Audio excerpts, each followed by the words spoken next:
Hey everybody, Noble Dragonheart here. In today's episode of the Guild 2, we're going to talk about expanding your dynasty. Someone feels neglected. Okay, so sometimes at night it'll tell you that your partner feels neglected. Just ignore that. The game doesn't really account for sleeping, and you'll be able to make up for that once she wakes up.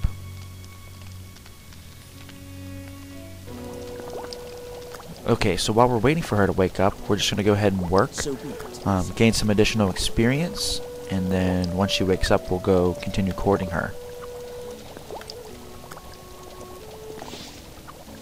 Divide and conquer. You can check and see if she's awake by looking at the important units and your courted peoples tab.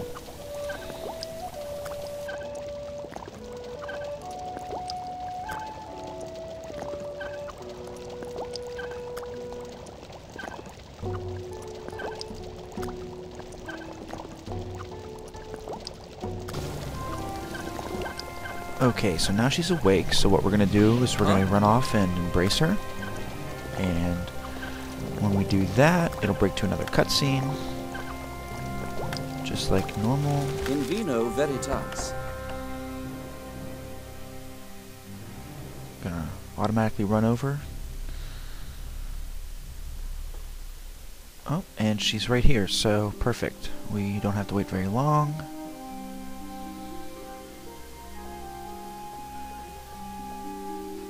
Give her a nice old hug.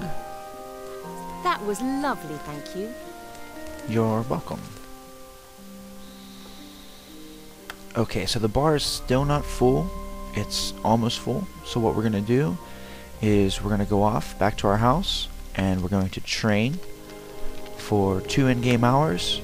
And once those 2 hours pass, we'll be able to approach her one more time. And this time, she will definitely be able to propose to her. While you're training, you can also monitor your business simultaneously from your house just by clicking your business and then clicking the little hammer icon. It'll bring up the window in your house. Beati pauperes spiritu.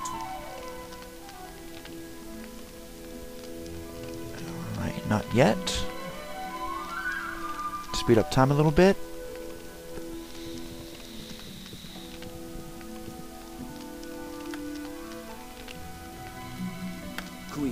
Okay, so time's up, and we're going to compliment her, and I know that we've already complimented her, but we've already done all 4, so complimenting her won't have any negative repercussion.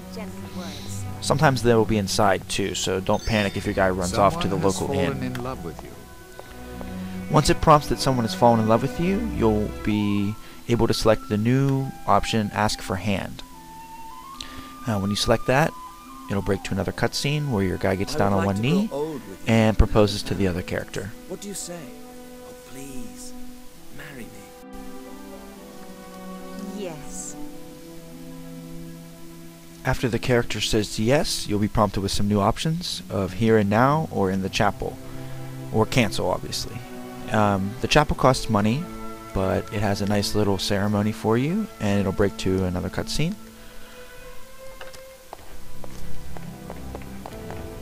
Once you're inside the chapel, there will be a little ceremony, like a typical wedding ceremony. The 2 of you will stand in front of a minister, and he will wed you.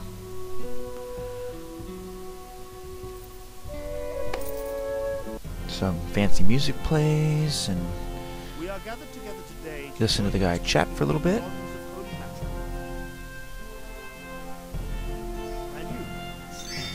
Court sentencing has been Alright, changed. I don't really care about court sentencing right now. Listen, I'm in the middle of my wedding. Thank you very much.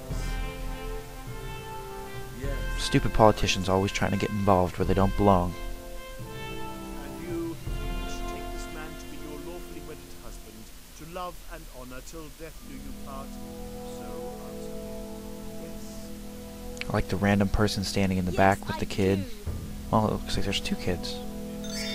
A dynasty has come to an end. Well, that's depressing. New dynasty grows, one dynasty ends. Okay, so you'll kiss her, and then poof, she'll magically change her outfit and look to fit your dynasty's colors.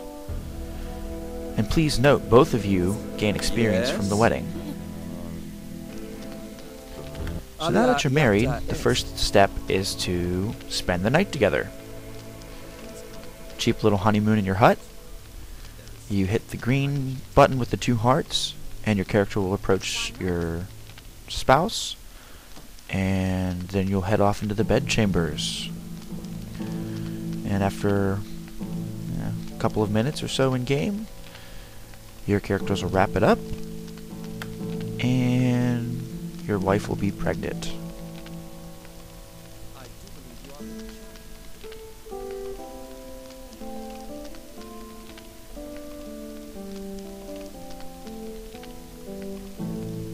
Okay, so keep in mind that your wife will be unplayable while she's pregnant, and she'll stay in the back of the bedchambers.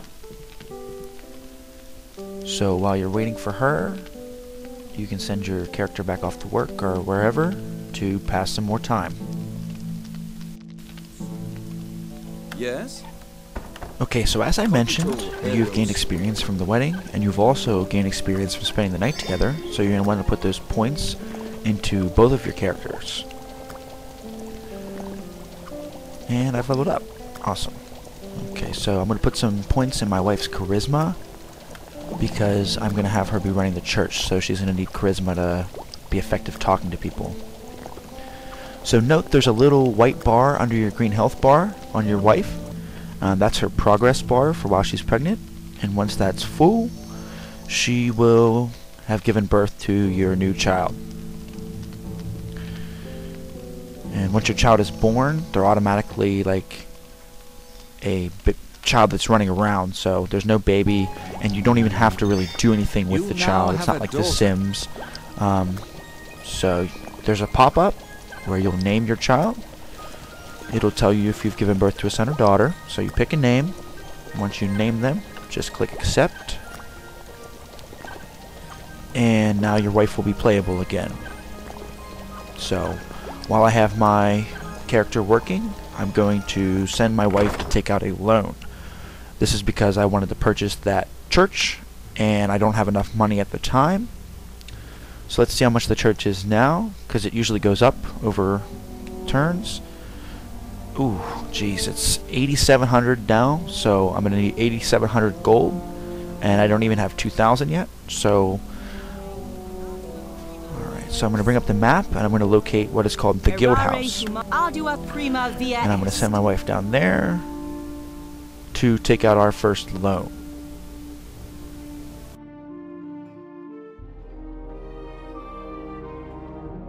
And now? What is it? Okay, so here she comes. She's almost there.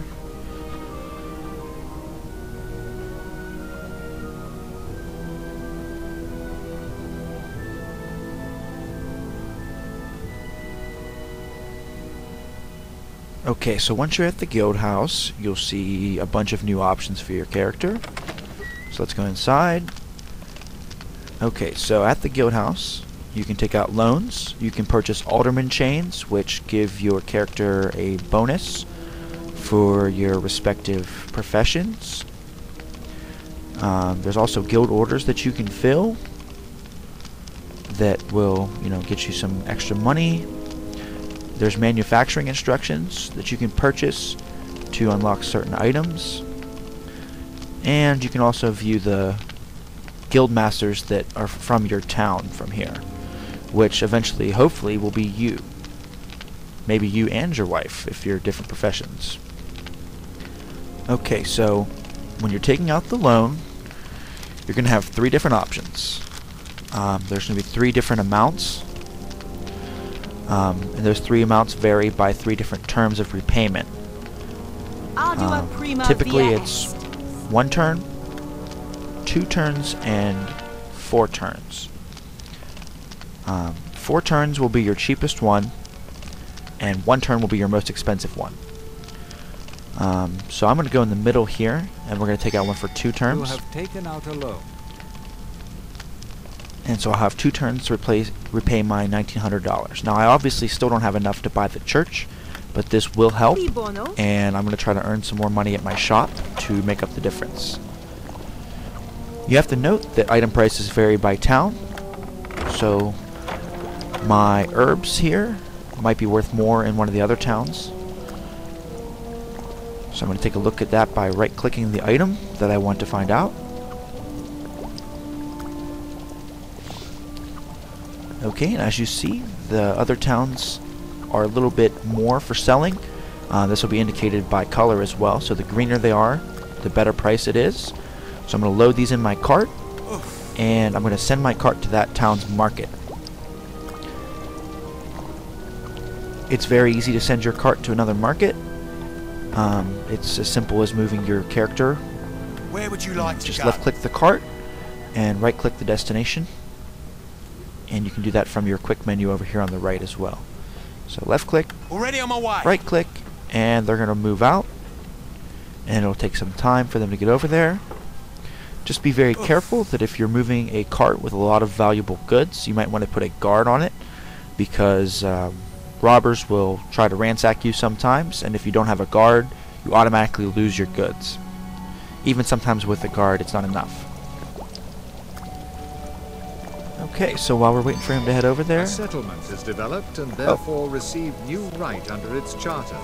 Okay, so sometimes settlements will develop based on their economies, and as you can see here, the city lion has upgraded. That's not our town, but over time they will, and this will increase the offices that are available in that town for politics. So let's take a look. See, now there's 2 empty spots on the bottom that people can apply for. So hopefully ours will increase soon and get some more offices. But thank you for watching episode 3 of the Guild 2. If you haven't already, hit subscribe. I look forward to putting out some more videos for you guys. In the next video, we'll be covering the politics system, and we will go more in depth with how to take office. Thanks for watching, and we'll see you next time.